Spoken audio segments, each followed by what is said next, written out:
Do you think you'll ever be able to settle down and have a conversation and be friends with Cody and Robyn? The sun dipped below the horizon, casting a warm glow over the sprawling property that had once been a symbol of unity. Now, it stood as a silent witness to the unraveling of bonds that had once seemed unbreakable. Janelle sat on the porch of her new home, a place she had chosen for its solitude and peace. The air was thick with the scent of pine and earth, a stark contrast to the tension that had filled her life for so long. She had spent years sharing her life with Cody and his other wives, but now she was alone. And for the first time in a long while, she felt a sense of clarity. The decision to leave had not been easy. There had been countless discussions, arguments, and moments of doubt. But the tipping point had come when she realized that her relationship with Robyn had become a source of constant strain. Robyn's presence had always been a reminder of the favoritism Cody had shown her, and over time, it had eroded any semblance of camaraderie between them.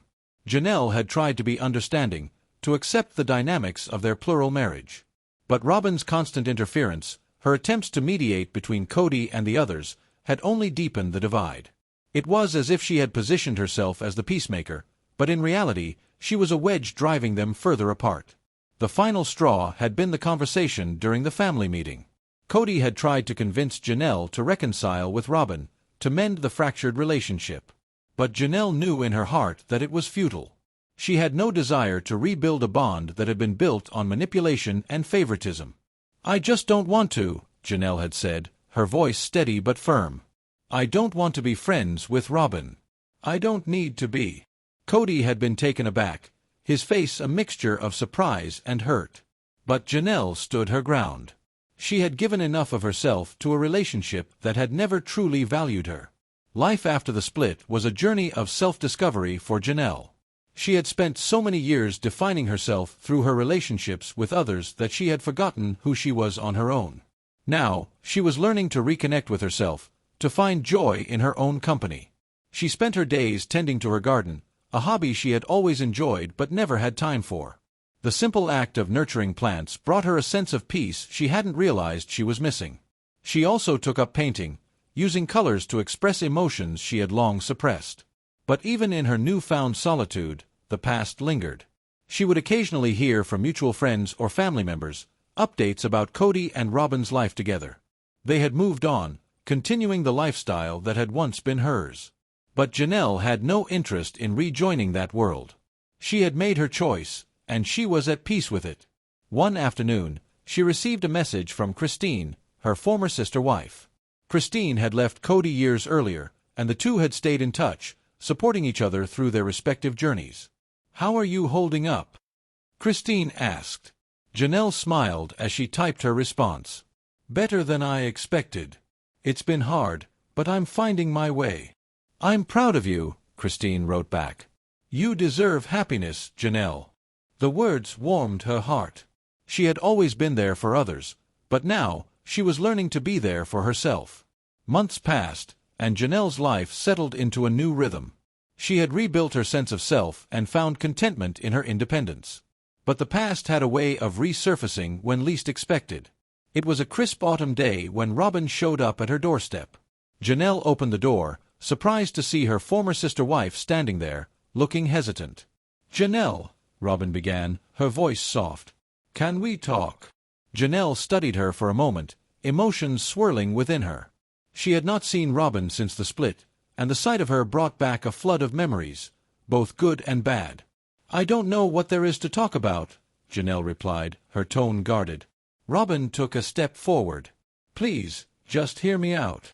Janelle sighed, stepping aside to let Robyn in. They sat in the living room, the silence between them thick with unspoken words. "I've been thinking a lot about everything," Robyn said, her eyes searching Janelle's face. "About our relationship, about what went wrong." Janelle listened but said nothing. She had heard these words before, countless times, and they had never brought the change she had hoped for. "I know I hurt you," Robyn continued. "I know I was part of the reason you left." Janelle's gaze hardened.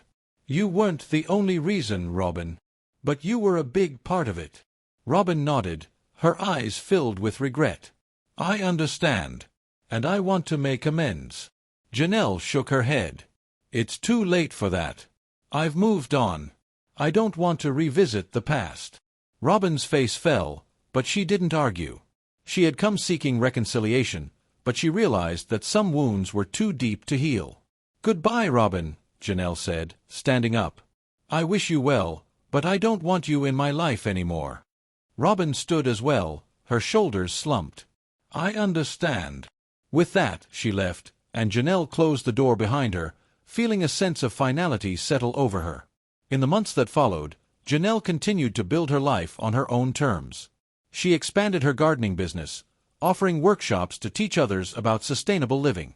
She traveled, exploring places she had always wanted to visit but never had the chance to. She also reconnected with old friends, those who had been sidelined during her years in the plural marriage.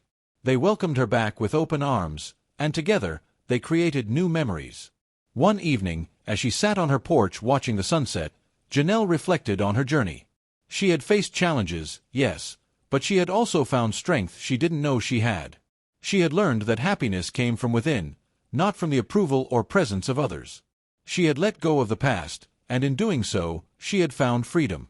Years later, Janelle received a letter from Robyn. It was brief but sincere, an acknowledgement of the past and a wish for peace. Janelle read the letter with a sense of closure. She had no ill will toward Robyn, she simply no longer needed her in her life.